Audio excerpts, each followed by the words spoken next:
2006 मसीह जो प्रबंध गुड़िक लिखापी आमर प्रश्नपत्र दि जाइथिला ताहितर गोटे प्रबंध थिला भारतीय गणतंत्र रे चतुर्थ स्तंभर स्वरूप। पूर्वर मुझे भाव में कही जे जेकोसी विषय रे प्रबंध रचना करने पूर्वर से प्रबंधर जो शिरोनामा से संपर्क में आमको प्रथमे चिंतन करने को हब। भारतीय गणतंत्र रे चतुर्थ स्तंभर स्वरूप तेणु ये विषय को विन्यास कले आमे चारोटी गुरुत्वपूर्ण तथ्य उपरे आलोचना करने को पड़िबो। प्रथमतः भारतीय, द्वितीयतः गणतंत्र, तृतीयतः चतुर्थ स्तंभ एवं शेषतः तार स्वरूप। तेणु जेहेतु भारतीय गणतंत्र संपर्क में आलोचना करने को कहा जाइछि तेणु गणतंत्र संज्ञा संपर्क में आमे प्रथमे आलोचना करिबा जहाँकि आमर प्रबंधर प्रथमरु आमे से संपर्क में उल्लेख करिया पड़िबो जे गणतंत्र काहाकू कहा जाए। गणतंत्र होउची एक निर्दिष्ट धरणर शासन व्यवस्था जहाँकि नागरिक मानक द्वारा निर्वाचित प्रतिनिधि मानक द्वारा परिचालित होता है। तेणु ये हूँ गणतंत्र संज्ञा जहाँकि आम प्रसिद्ध जो इंग्राजी उद्धृति रही government is the form of government of the people by the people and for the people ताहाको आधार करी आमे आलोचना करूथाई। वर्तमान सुद्धा ताहाको गणतंत्र श्रेष्ठ संज्ञा भाव में ग्रहण करा जाइछि। परवर्ती काल रे समग्र विश्व रे साधारणतंत्र व्यवस्था बा गणतांत्रिक व्यवस्था किभଳି भाव में थिला से संपर्क में आलोचना करिवा प्रासंगिकता रही। कारण जेहेतु आमे भारतीय गणतंत्र कथा कहा जाइछि तेणु भारत भली अनेक जो देश रही समग्र पृथ्वी रे से संपर्क में 3-4टी वाक्य लिखिले अधिक प्रासंगिक मन हब एवं जे परीक्षक से तांको मन में धारणा हब जे ये छात्रंकर एक बृहत ज्ञान रही ए विषय संपर्क में।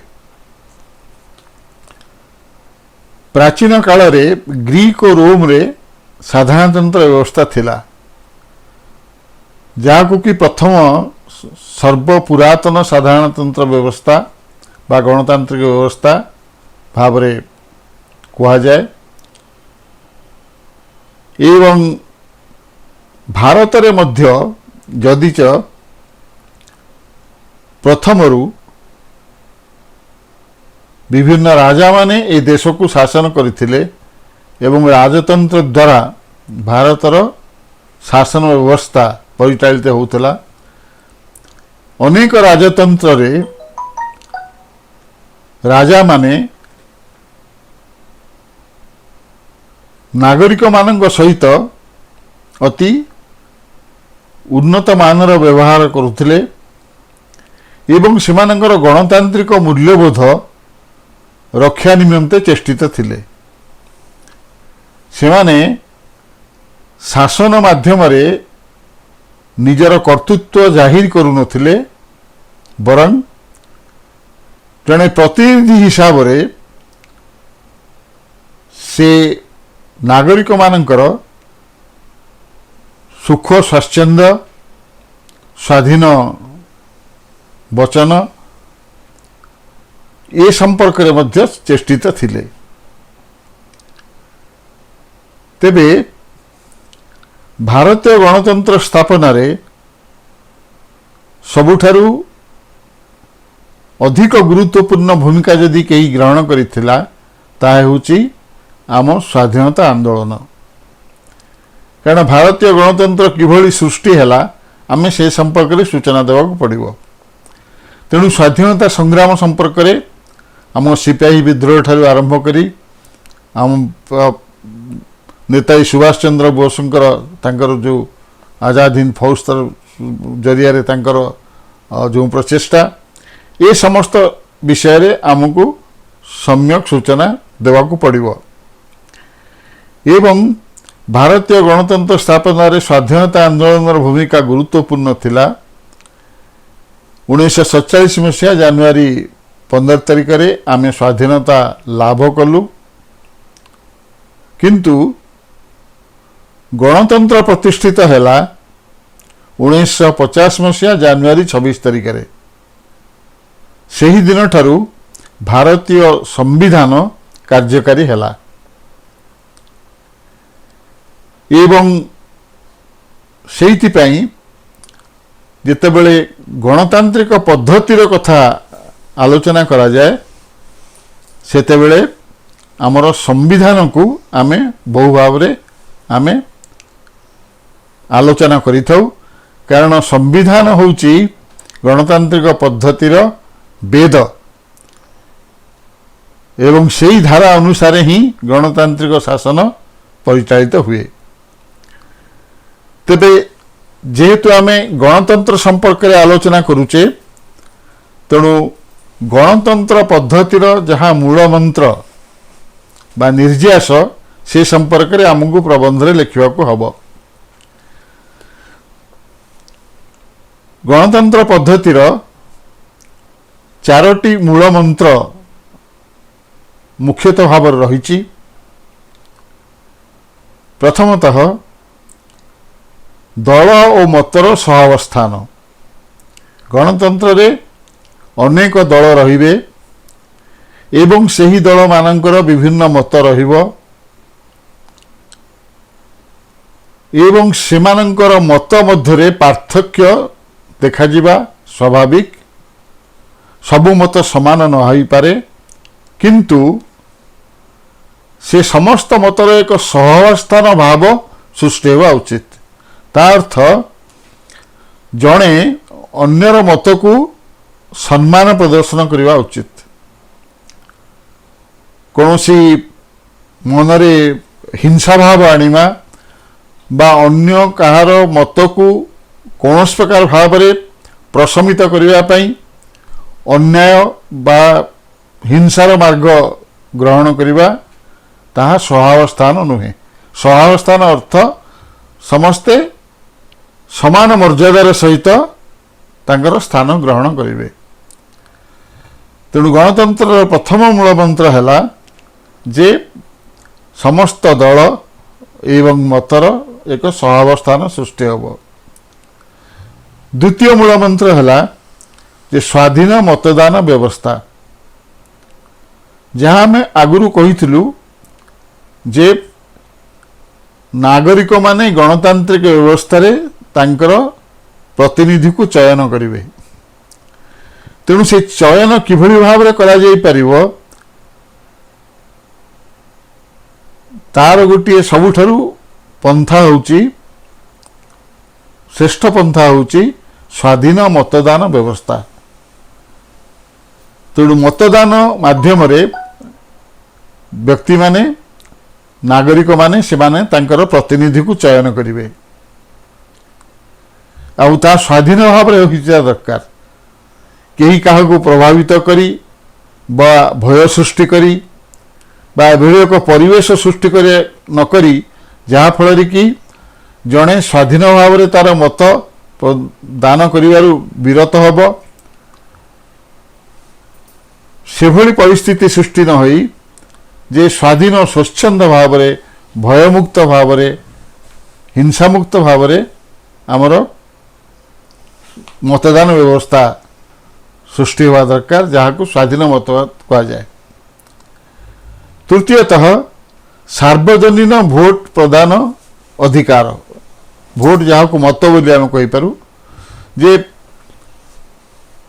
समस्त नागरिक माने से माने सार्वजनीन भाव में से माने तांकर मत प्रदान करिवार अधिकार पाइबे। गोटे निर्दिष्ट वर्ग से माने केवल मत प्रदान करिपारिबे बा भोट प्रदान करिपारिबे एवं अन्य कौनसी वर्ग को से भली भोट प्रदान करिया पई तांकु अधिकार दिया जिवो नाही, से भली परिस्थिति सृष्टि हेबनी। समस्त नागरिक माने से माने भोट देबे एवं ताहा सार्वजनीन होइथिबो। ता अर्थ प्रत्येक व्यक्ति से जो अवस्था था ना कहीं जो जाति होता ना कहीं अर्थनैतिक मानदंड जहाँ होता ना कहीं से माने समस्ते भोट प्रदान करेंगे एवं से भोटर जो मूल्य से समान होबो। ताहा ही सार्वजनीन भोट प्रदान अधिकार एवं शेषतः समयानुक्रम निरपेक्ष निर्वाचन। गणतंत्र रे आउ गोटे भल व्यवस्था होची जहाँ को कि समग्र विश्व रे ग्रहण करा जाइची, ताहा होची समयानुक्रम निरपेक्ष निर्वाचन। राजतंत्र रे राजा से जेते दिन चाहिए बा जेते दिन पारिबे से तांकर शासन करुथिले एवं तापरे तांकर जी पुत्र बा जी कौन प्रकार भाव में हिंसावृत्ति अवलंबन करी बा बल प्रयोग करी शासन गादी को अख्तियार करुथिले से माने शासन करुथिले। किंतु ये जो निरपेक्ष निर्वाचन ताहा समयानुक्रम, ता अर्थ एक निर्दिष्ट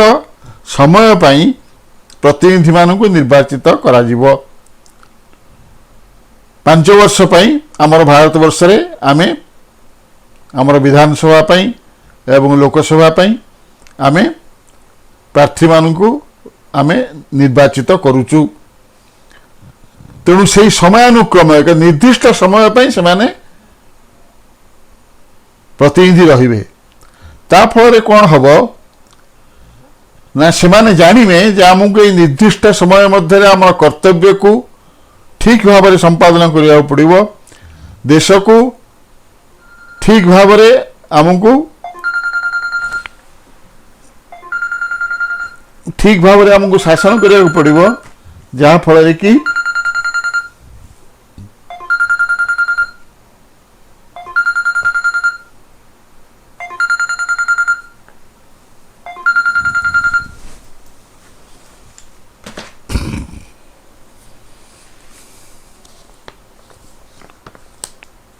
समयानुक्रम निरपेक्ष निर्वाचन जहाँ फल कि एक निर्दिष्ट समय पाई आम प्रतिनिधि से निर्वाचित हेबे एवं तापरे पुणी आउ थरे निर्वाचन हब। तेणु एठार निरपेक्ष जो लिखा जाइए निरपेक्ष अधिक गुरुत्वपूर्ण। ता अर्थ कौन प्रकार भाव में ताहा पक्षपातिता हेब नाही, कौन भाव द्वारा ताहा प्रभावित हेब नाही। तेणु ये हूँ गणतंत्र पद्धतिर मूलमंत्र, जहाँकि समग्र विश्वर गणतांत्रिक पद्धतिर जो माने सृष्टिकर्ता बा जो माने तत्संबंध में गवेषणा करुचंती से माने एई 4टी विषय रे से तांकर मंतव्य देइचंती एवं ये 4टी विषय को आमको आम प्रबंध रे आम विस्तार भाव में आमको लिखा हब। तापरे जेहेतु भारतीय गणतंत्र विषय कह जाइछि एवं चतुर्थ स्तंभर स्वरूप विषय कह जाइछि, तेबे विगत 7 दशंधि रे आम भारत गणतंत्र स्वरूप संपर्क में आमको आलोचना करने को पड़िबो। भारत स्वाधीनता लाभ करिवार प्राय 70 वर्ष ऊर्ध्व हेलानी। तेणु यही जो 70 वर्ष मध्य आमे गणतंत्र स्वरूप को कि भाव देखु, तो गणतंत्र कि भाव में भारत में परिचालित होउछि। तेणु से संपर्क में आमको आलोचना करने को पड़ो। स्वाधीनता संग्राम जो माने रूपरेख प्रस्तुत करथिले से माने भारत में राम राज्य प्रतिष्ठा करने से माने स्वप्न देखिथिले। तेणु से जो स्वप्न ताहा सफल होईछि कि वर्तमान कौन परिस्थिति से विषय लिखा होउछि आमर गत 7 दशंधि रे गणतंत्र स्वरूप। आम निर्विवाद कहि परिबा जे दुर्नीति जातीयाण भाव सांप्रदायिकता भाव ये समस्त बहु भाव रे आमर गणतंत्र शासन को प्रभावित करिछि।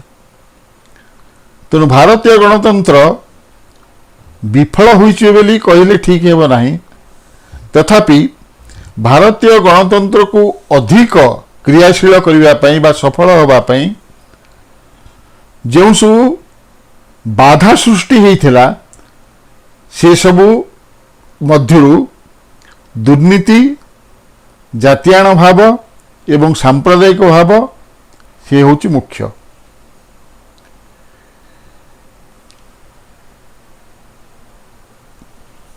तापरे गणतंत्र रे जो मूल स्रोत गणतंत्र जो मूल स्रोत से संपर्क में आलोचना कला बेले आमको जोड़िए कथा आम दृष्टि को आसे। गोटे होची अधिकार एवं कर्तव्य, गोटे जहाँ हूँ आमर राइट एवं इंग्राजी जहाँ कहती आ गोटे आमर हूँ ड्यूटी बा रेस्पॉन्सिबिलिटी। तेणु गणतंत्र सबुठ बड़ कथा हेउची जे एठी जेहेतु नागरिक माने निजे निजकू शासन करने ପାଇଁ सुजोग पाइछंती। तेणु एक नागरिकर एक निर्दिष्ट तार कार्य करिवार जो पंथा से नियंत्रित होगा दरकार एवं से नियंत्रण रे प्रथमतः आसुची अधिकार। जे गणतंत्र प्रत्येक नागरिक एक अधिकार अच्छे जहाँकू सबुठारु गुरुत्वपूर्ण अधिकार कहा जाए बा जहाँ को फंडामेंटल राइट कहा जाए गणतंत्र रे सेठी रक्षा करा प्रथम आवश्यक। एवं अधिकार सर्वस्व न हो केवल आम गणतंत्र को उपभोग करूँ एवं सेथिपाई निजर कर्तव्य संपर्क में भूलीजु ताहा उचित नुहे। तेणु आमे आमर अधिकार को सब्यस्त करूँ एभली भाव में जे जहा द्वारा कि गणतंत्र क्षतिग्रस्त हेब नाही बा मोर निजर सुख पाई मोर निजर स्वार्थ पाई अन्य जड़े नागरिक से जो कष्ट भोग न करू से जो भाव में कौन प्रकार अगणतांत्रिक परिस्थितिर सम्मुखीन न हो एटा मोर मध्य चिंता करिवार आवश्यक ताहा ही होची कर्तव्य। तेणु गणतंत्र रे अधिकार एवं कर्तव्य दुईटी गुरुत्वपूर्ण भूमिका ग्रहण करे एवं ए संपर्क में आमको विस्तार भाव में लिखा हब। गणतंत्र जो 4टी अंग रही से 4टी अंग संपर्क में आलोचना कला बेले प्रथमतः व्यवस्थापक, द्वितीयतः कार्यपालिका एवं तृतीयतः न्यायपालिका विषय आलोचना करा जाए एवं तापरे चतुर्थ स्तंभ भाव में गणमाध्यम को ग्रहण करा जायछि। मुख्यतः जेतेबेले संविधान सृष्टि करागला से संविधान आमर ए व्यवस्थापक जहाँ को लेजिस्लेटिव कह जाउछि इंग्राजी रे बा विभिन्न विधानसभा लोकसभा एवं अन्यान्य जो सभा रही जोटा निर्वाचित प्रतिनिधि माने से माने एकत्रित ही सभा करी गुरुत्वपूर्ण निष्पत्ति नियंती ताकू आमे व्यवस्थापक ଭାବରେ ଗ୍ରହଣ କରିଛୁ ଏବଂ ସେମାନେ ଯେଉଁ ନୀତି ପ୍ରଣୟନ କରନ୍ତି ତାହାକୁ ଦେଶରେ ପ୍ରୟୋଗ କରିବା ପାଇଁ ବା କାର୍ଯ୍ୟକାରୀ କରିବା ପାଇଁ ଯେଉଁ ଶକ୍ତି ବା କର୍ମଚାରୀମାନେ ସେମାନେ କାର୍ଯ୍ୟ କରନ୍ତି ସେ ବ୍ୟବସ୍ଥାକୁ କାର୍ଯ୍ୟପାଳିକା କୁହାଯାଏ। ଏ ଦୁଇଟି ମୁଖ୍ୟ ଅଂଶ ଗ୍ରହଣ କରୁଥିଲା ବେଳେ ଯଦି ଏ ଦୁଇଟି ଗଣତାନ୍ତ୍ରିକ ମୂଲ୍ୟବୋଧକୁ ରକ୍ଷା କରୁନଥିବେ ବା ଅଗଣତାନ୍ତ୍ରିକ ଚିନ୍ତାଧାରାକୁ ନେଇ ଯଦି କାର୍ଯ୍ୟ କରୁଥିବେ ତାହେଲେ ତୃତୀୟତଃ ଯେ ନ୍ୟାୟପାଳିକା ଏଥିରେ ଗୁରୁତ୍ୱପୂର୍ଣ୍ଣ ଭୂମିକା ଗ୍ରହଣ କରିବ, ଯାହାକୁ ଇଂରାଜୀରେ ଜୁଡ଼ିସିଆରୀ କୁହାଯାଏ। ତେଣୁ ବ୍ୟବସ୍ଥାପକ ଏବଂ କାର୍ଯ୍ୟପାଳିକା ଯଦି କୌଣସି ଅଗଣତାନ୍ତ୍ରିକ ବା ଅନ୍ୟାୟ ନିଷ୍ପତ୍ତି ନେଲେ ବା ତାହା କାର୍ଯ୍ୟକାରୀ କରିବା ପାଇଁ କୌଣସି ଗଣତାନ୍ତ୍ରିକ ବ୍ୟବସ୍ଥାରେ ଚେଷ୍ଟିତ ହେଲେ ତେବେ ଜଣେ ସାଧାରଣ ନାଗରିକ ବା ସଂସ୍ଥା ସେମାନେ ନ୍ୟାୟପାଳିକାର ଦ୍ୱାରସ୍ଥ ହୋଇପାରିବେ ଏବଂ ନ୍ୟାୟପାଳିକାର କ୍ଷମତା ରହିଛି, ଆମ ସମ୍ବିଧାନ ସେ କ୍ଷମତା ଦେଇଛି ଯେ ସେମାନେ ବ୍ୟବସ୍ଥାପକ ଏବଂ କାର୍ଯ୍ୟପାଳିକାଙ୍କର ବିଭିନ୍ନ ନିଷ୍ପତ୍ତି ଏବଂ ତାଙ୍କର କାର୍ଯ୍ୟପ୍ରଣାଳୀକୁ ସେମାନେ ଠିକ୍ ବା ଭୁଲ ଏ ନିଷ୍ପତ୍ତି ନେଇପାରିବେ ଏବଂ କିଭଳି ଭାବରେ ଅଧିକ ଗଣତାନ୍ତ୍ରିକ ଚେତନାର ପ୍ରତିଷ୍ଠା ହୋଇପାରିବ ସେ ବିଷୟରେ ସେମାନେ ମଧ୍ୟ ପରାମର୍ଶ ଦେଇପାରିବେ ଏବଂ ନ୍ୟାୟପାଳିକାର ଯେଉଁ ପରାମର୍ଶ ଆଦେଶ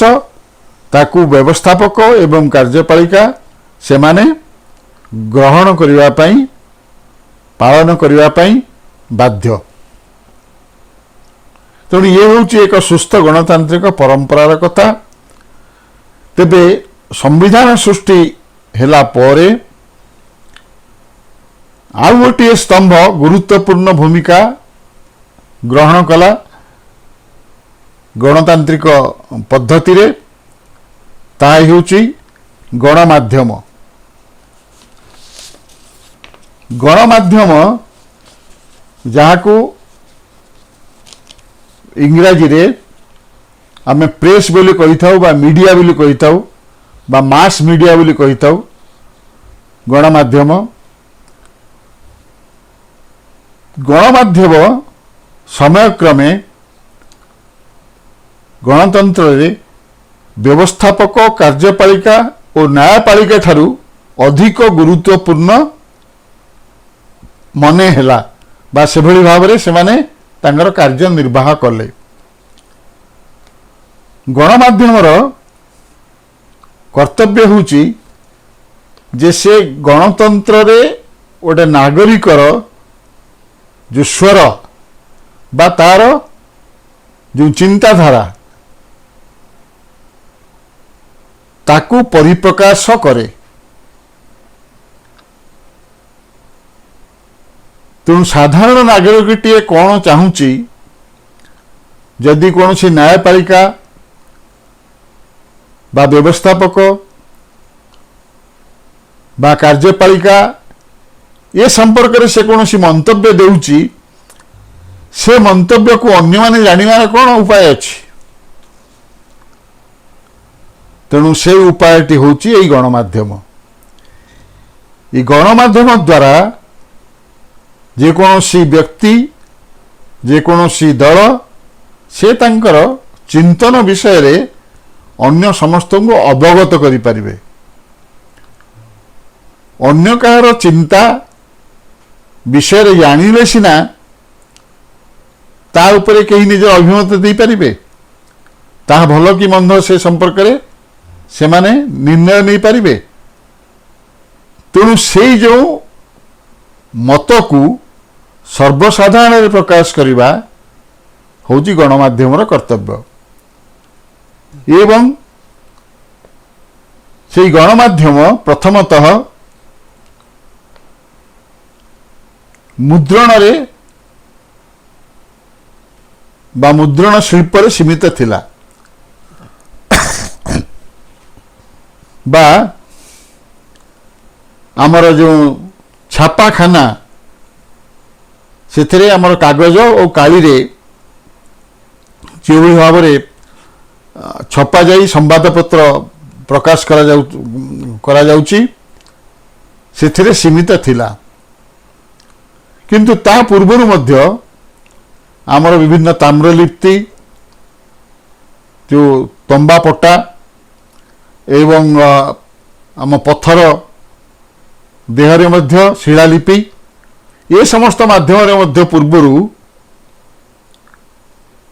प्रचार प्रसार करने पई व्यवस्था करा जायथिला से मध्य गणमाध्यम एक अंश बा डाकबाजी यंत्र द्वारा बा उच्च स्वर रे जणे केही बहुत व्यक्ति सम्मुख रे गोटे कथा घोषणा करिबा ताहा मध्य से गणमाध्यम कार्य मध्य परिगणित होउथिला किंतु आधुनिक जुगरे मुद्रण शिल्प बा विषयतः संवादपत्र प्रकाशन एक प्रमुख भूमिका ग्रहण कला एवं तापर ता अधिक विस्तारित होई वर्तमान जो भाव में आमे दूरदर्शन रे बा दृश्य श्राव्य जो माध्यम से माध्यम रे बहुल भाव में आमे गणमाध्यम परिचालना को लक्ष्य करूचु भारत रे एवं अन्य समस्त देश रे अनेक दूरदर्शन श्रेणी रही जहाँ को आम इंग्राजी रे आमे टेलीविजन चैनल बोली कहूचु तेणु अनेक संस्था ये भाव में अच्छा दृश्य श्राव्य संस्था से माने समाज रे घटुवा टिकिनिखी खबर को से माने ताकू प्रकाश करुचंती एवं से दृश्य मध्य प्रसारित करुचंती जहाँ फल कि व्यवस्थापक कार्यपालिका एवं न्यायपालिका एमाने समस्ते सेमानंकर कार्य संपर्क रे बा कर्तव्य संपर्क रे से सचेतन होउचंती तेणु से गणमाध्यम एक उन्नत भूमिका रही गणतंत्र रे एवं गणमाध्यम गणतंत्र जो सबू भ्रम सृष्टि होउची बा भूल निष्पत्ति निया जाउची ताकू संशोधन करिवा पे से माने प्रमुख भूमिका ग्रहण करुचंती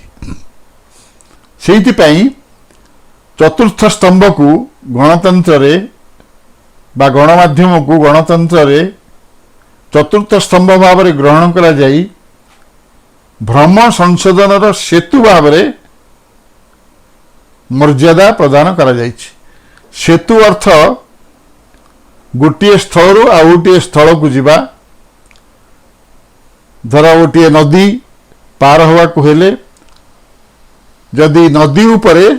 गोटे पोल तैयारी करा दिया जाए कि जहाँ को संस्कृत रे सेतु को कहा जाउची जति गोटे सुंदर सेतु गोटे निर्माण कर दिया गला ताहले अनायास रे जणे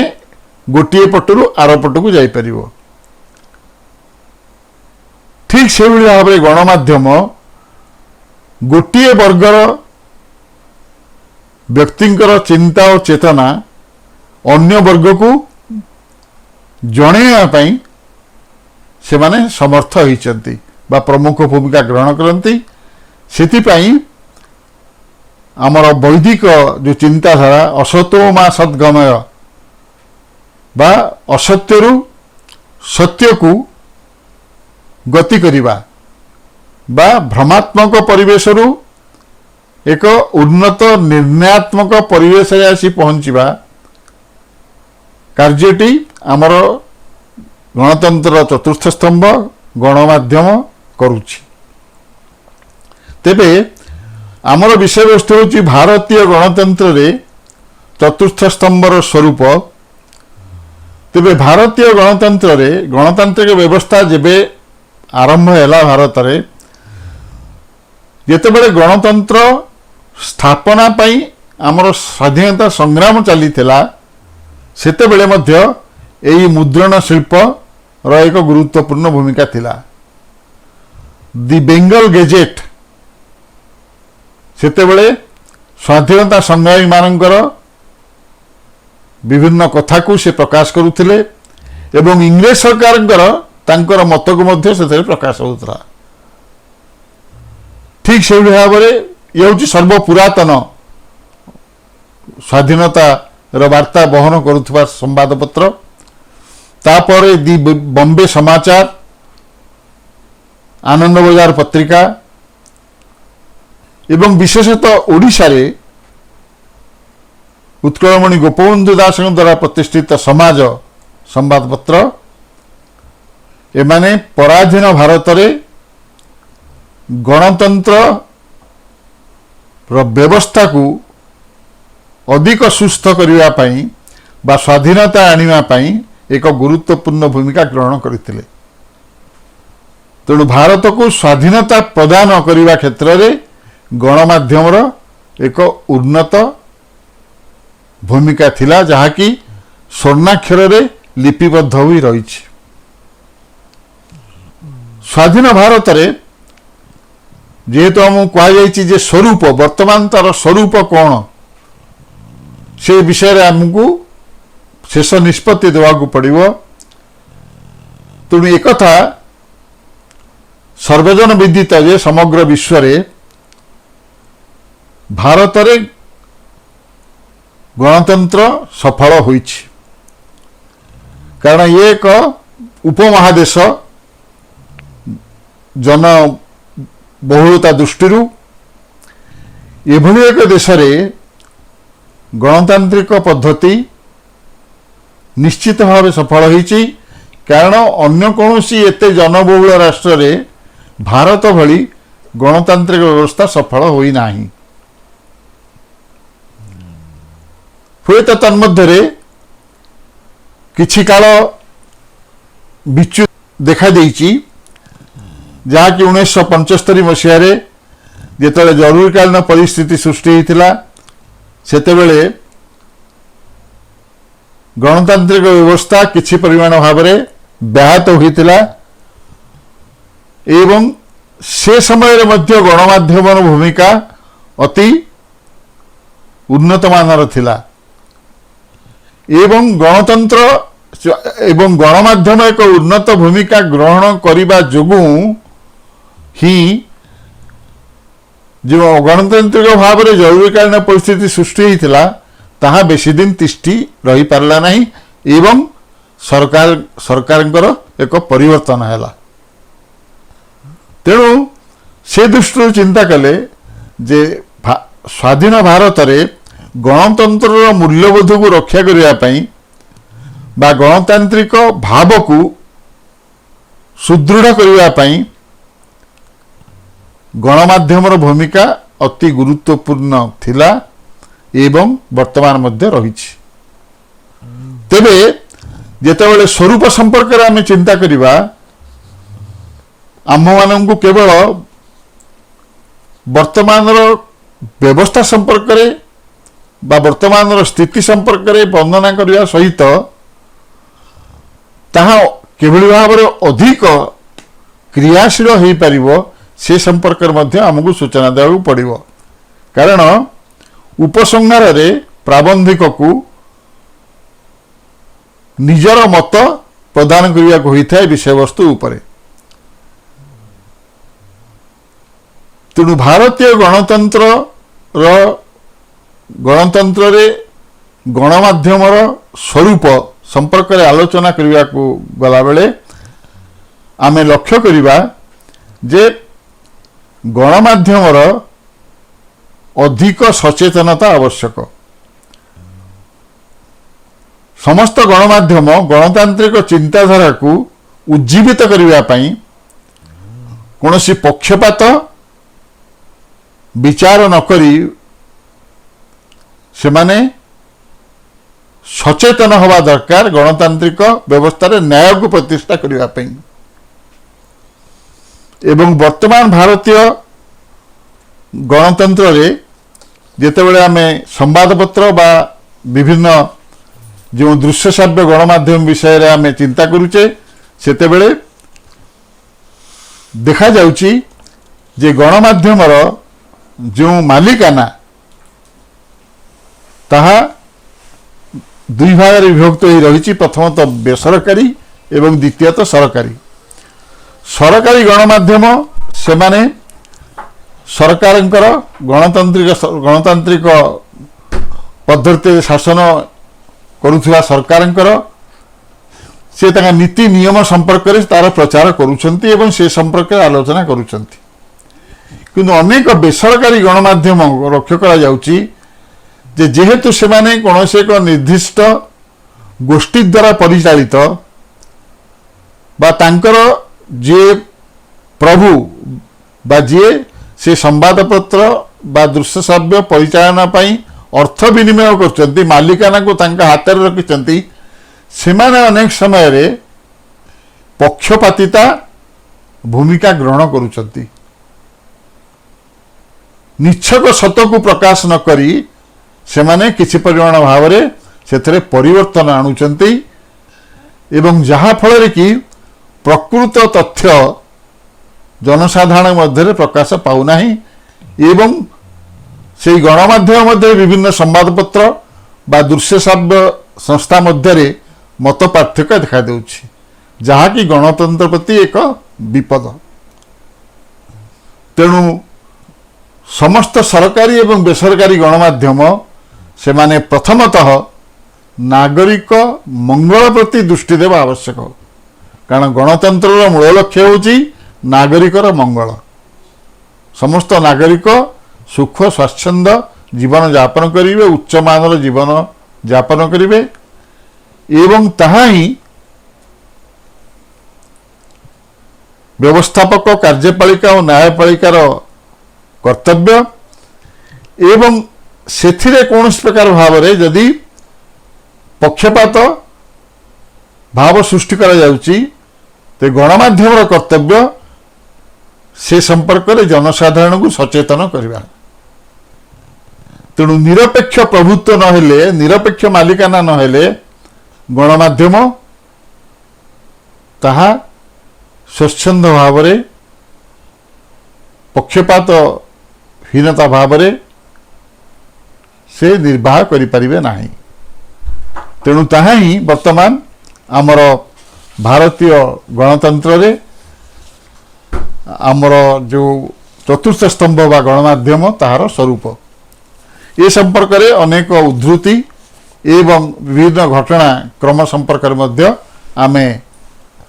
सूचना दे परिबा किंतु आमको लक्ष्य रखा हम जे जेहेतु विषयटी व्यापक आमको 1000 शब्द मध्य ये प्रबंधटी की लिखा पड़ो एवं तापाई आमे 45 मिनिट रु आमे अधिक समय नवा नहीं कारण ये विषय रे लिखा गले अनेक कथा लिखा जाई परिबो विभिन्न घटना विभिन्न इतिहास किंतु आमको मन रखा पड़ो जे आमको यथा अल्प रचना मध्य केते अधिक तथ्य आम दे परिबा एवं ताहाको आमे 45 मिनिट भीतर सारिया पड़ो कारण आमको अनेक प्रश्न अच्छी जहाँ को आम 3 घंटा भितर आमको करने पड़ो अन्य गोटे प्रबंध थिला से विषय से प्रश्नपत्र रे स्थान संरक्षण और गणतंत्र भारतीय गणतंत्र पद्धति रे कहीं विश्वर समस्त गणतांत्रिक पद्धति रे यही स्थान संरक्षण व्यवस्थाटी बहु भाव रे आलोच्य विषय होईची एवं बहु विवाद मध्य सृष्टि करिछि तेणु जेहेतु यह एक आलोच्य विषय बहु भाव रे गणतंत्र प्रतिष्ठा रक्षा करने तेणु ये संपर्क में आमको लिखला बेले प्रबंधर शिरोनामा जहाँ रही स्थान संरक्षण और गणतंत्र ये तीनोटी विषय संपर्क में आमको आलोचना करने को पड़ो। प्रथमतः स्थान संरक्षण उद्देश्य आम प्रारंभिक भाव में आमको यही प्रबंध टी आरंभ करने को पड़ो जे स्थान संरक्षण को क्या कह जाए एवं संक्षिप्त रे चिंता कले पक्षपातिता विपक्ष रे जो सुरक्षा प्रदान ताहा ही स्थान संरक्षण उद्देश्य। जिते संरक्षण प्रश्न आसे तार्थ एक निर्दिष्ट वर्ग को आमको स्वतंत्र सुविधा प्रदान करा जाउछि एवं केउ वर्ग को से सुविधाटी प्रदान करा जिवो ताहा गणतांत्रिक पद्धति रे होइतिया दरकार एवं ताहा पक्षपातित हीन होइतिया दरकार। ये होची हमर गणतंत्र हमर स्थान संरक्षण ये विषय वस्तु। विशेषतः भारतीय गणतंत्र रे संख्यालघु संप्रदायर सामाजिक अर्थनैतिक शिक्षा और स्वार्थ प्रति सुरक्षा प्रदान करिबा हेउछि संरक्षण उद्देश्य।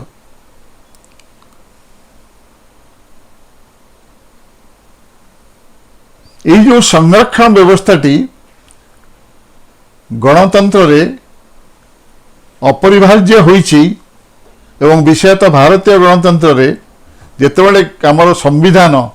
बा जहा द्वारा गणतांत्रिक व्यवस्था परिचालित होउछि से भारतीय संविधान 395 धारा एवं 33 उपधारा अनुଯାयी यही संरक्षण व्यवस्थाटी आम पाई प्रणयन करा जाइछि। तेणु एहाकू प्रयोग करिवा पाई गणतंत्र समस्त व्यवस्था बा व्यवस्थापक कार्यपालिका एवं न्यायपालिका से बाध्य। कारण ये संविधान रे यह स्थिरीकृत होइछि। तेणु संविधान को पालन करिवा समस्तंकर कर्तव्य एवं संविधान जेतेबेले आमर प्रणीत होई नथिला बा भारत स्वाधीनता पाइबा पूर्व जेतेबेले स्वाधीनता आंदोलन चलीथिला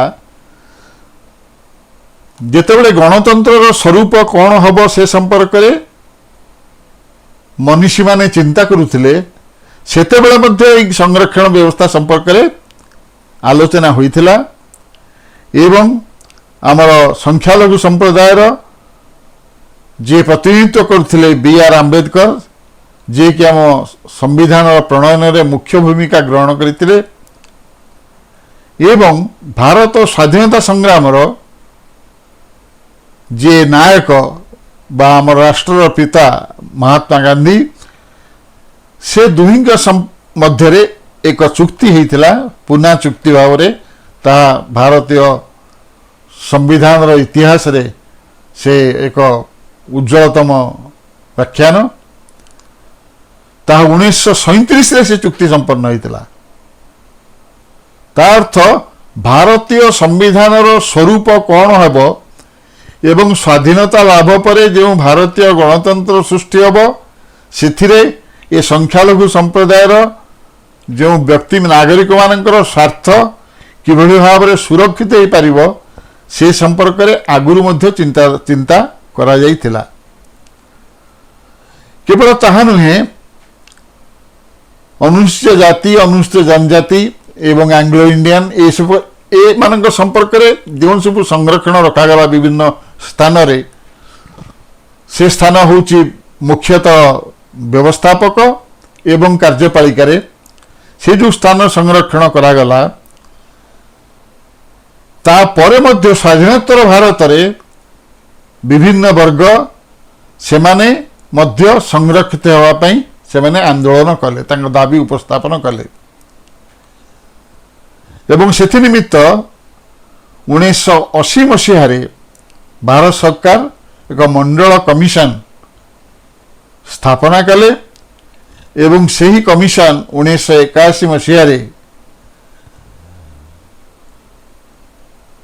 अनुसूचित जाति एवं जनजाति व्यतीत 3734 पछुआ वर्गों को संरक्षण दवापाई व्यवस्थापक और कार्यपालिका से अनुमोदन से संपर्क से प्रस्ताव देते एवं संविधान 330 धारा अनुसार लोकसभा तथा व्यवस्थापक व्यवस्था संरक्षण पूर्व थिला जहाँकि राज्य विधानसभा 332 धारा अनुसार संरक्षण रही। तेबे मंडल कमिशन द्वारा जो 3734 पछुआ वर्गों को संरक्षण व्यवस्था देवाई जो चिन्हट करागला निष्पत्ति निगला से समग्र भारत वर्ष बहु आंदोलन है। विभिन्न वर्गर लोक से नूतन नूतन दाबी उपस्थापन करने को चेष्टा कले जहाँकि वर्तमान सुद्धा विवादमान हो रही।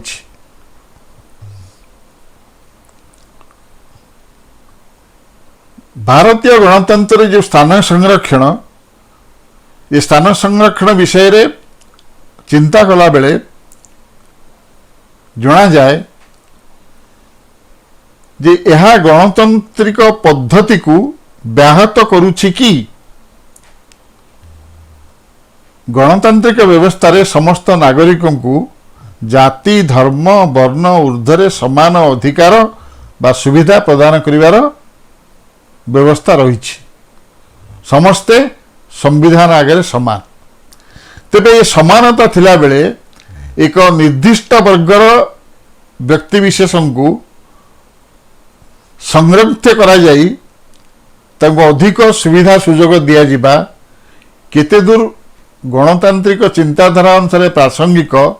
ताहा अनेक समय आलोचना हेउछि एवं वर्तमान मध्य आलोचित हेउछि। सेहिथिपई स्थान संरक्षण और गणतंत्र एक विवादमान एवं गुरुत्वपूर्ण आलोच्य विषय होइछि।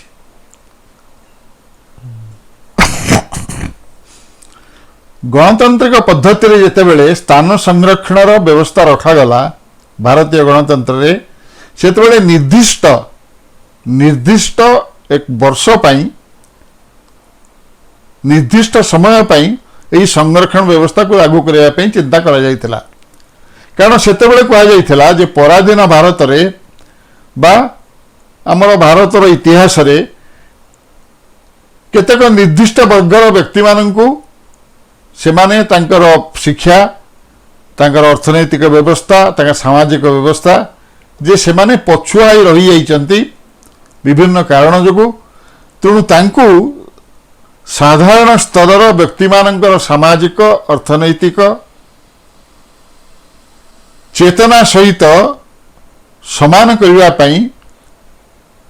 अधिक प्रचेष्टा आवश्यकता रही अधिक सुविधा दबार व्यवस्था रही। तेणु से व्यवस्था अनुसार एक निर्दिष्ट समय पाई सरकार अधिक प्रयत्नशील हुई सेमानंकर शिक्षा सेमानंकर सामाजिक व्यवस्था अर्थनैतिक व्यवस्था को सुदृढ़ करने पाई आईन प्रणयन करागला। किंतु देखागला जे से समय सीमा क्रमशः वर्धित होगा लगिला एवं एकथा मध्य समालोचना करागला जे जड़े अवहेलित जाति बा वर्गर व्यक्ति जेतेबेले सुविधा सुजोग पाई से आमर समाज रे साधारण स्तर व्यक्ति मानक ठारू जदि ऊर्ध्व को से जाउचंती तापर तांकर जो संतान संतति से माने एई संरक्षणर सुविधा पाइबा उचित कि सेमाने समाजरे अवहेलित कि सेमान जदि अवहेलित नुहंती सेमान जदि एक उच्च स्तर प्राप्त होई सारिचंती सामाजिक अर्थनैतिक शिक्षागत क्षेत्र रे ताले पुनश्च तांकु अधिक पुणी संरक्षण व्यवस्था रे तांकु अधिक सुविधा दिया जबार आवश्यकता कौन अच्छी ताहा ही स्थान संरक्षण और गणतंत्र ये व्यवस्थार ये जो विषयर ताहा ही मुख्य द्वंद्व एभली परिस्थिति सृष्टि है जे संरक्षित होगा निमंते विभिन्न वर्गर दाबी दिनकू दिन बढ़िया लगिला एवं भारतर विभिन्न प्रांत रे विभिन्न वर्गर लोक से माने संरक्षित होवा पई से माने चेष्टा करुचंती एवं जाति धर्म लिंग प्रभृति आधार रे से समस्त दाबी उपस्थापित हेउछि ये समस्त को दृष्टि रे रखी जेभଳି भाव साधारण जनता से माने स्थान संरक्षण व्यवस्था द्वारा जेभଳି भाव से माने अवहेलित न हेबे बा अन्यायर शिकार न हेबे सेथि निमित्त भारतर सर्वोच्च न्यायालय संरक्षण व्यवस्था को 50% रे सीमित रखिया पई आदेश देवा को बाध्य हेले कारण एभଳି भाव अनेक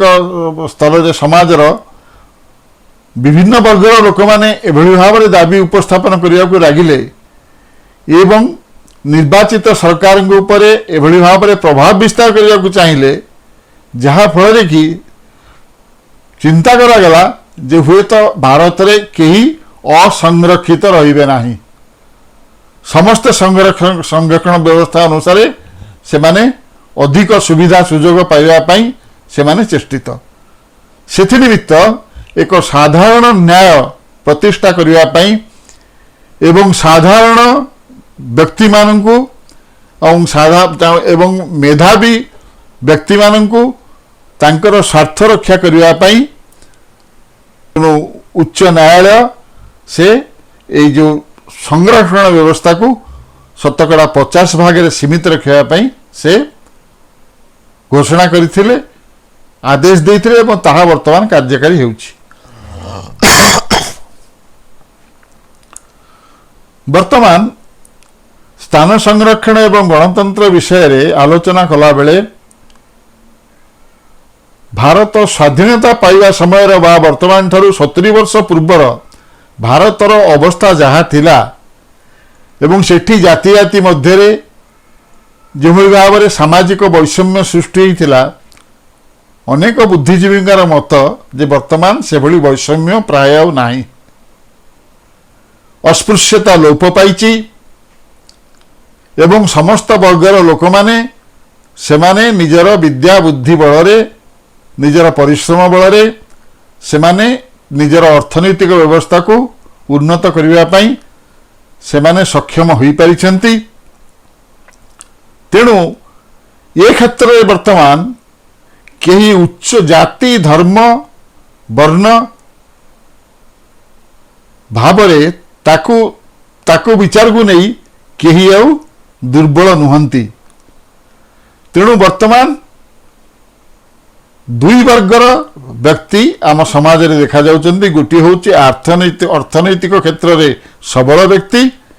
एवं अर्थनैतिक क्षेत्र रे दुर्बल व्यक्ति तेणु जाति धर्म वर्ण लिंग ऊर्ध्वरे जो व्यक्ति माने आम जो साधारण नागरिकर जो अर्थनैतिक व्यवस्था तार रोजगार तार जो व्यवस्था सी रोजगार व्यवस्था ऊर्ध्वर जो मैंने अच्छा से गोटे गोष्ठी एवं ता तले जो मैंने अच्छा से प्रकृति निष्पेषित से दुखरे जीवन यापन कर वर्तमान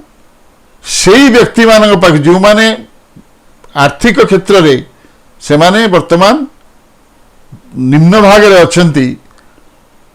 दरिद्र श्रेणी व्यक्ति माने से संरक्षण करा निहाती आवश्यक ତେଣୁ ସେମାନଙ୍କୁ ଅଧିକ ସୁବିଧା ସୁଯୋଗ ଦିଆଯାଇ ସଂରକ୍ଷଣ ମାଧ୍ୟମରେ ତାଙ୍କୁ ଆମର ଯେଉଁ ଅର୍ଥନୈତିକ କ୍ଷେତ୍ରରେ ଯେଉଁ ସବଳ ବ୍ୟକ୍ତି ତାଙ୍କ ସହିତ ସମାନ କରିବା ପାଇଁ ଚେଷ୍ଟା କରାଗଲେ ହୁଏତ ଭବିଷ୍ୟତରେ ଆମର ଅସମାନତା ରହିବ ନାହିଁ ବା କେହି ସ୍ଥାନ ସଂରକ୍ଷଣ ପାଇଁ ଆଉ ଦାବି କରିବେ ନାହିଁ।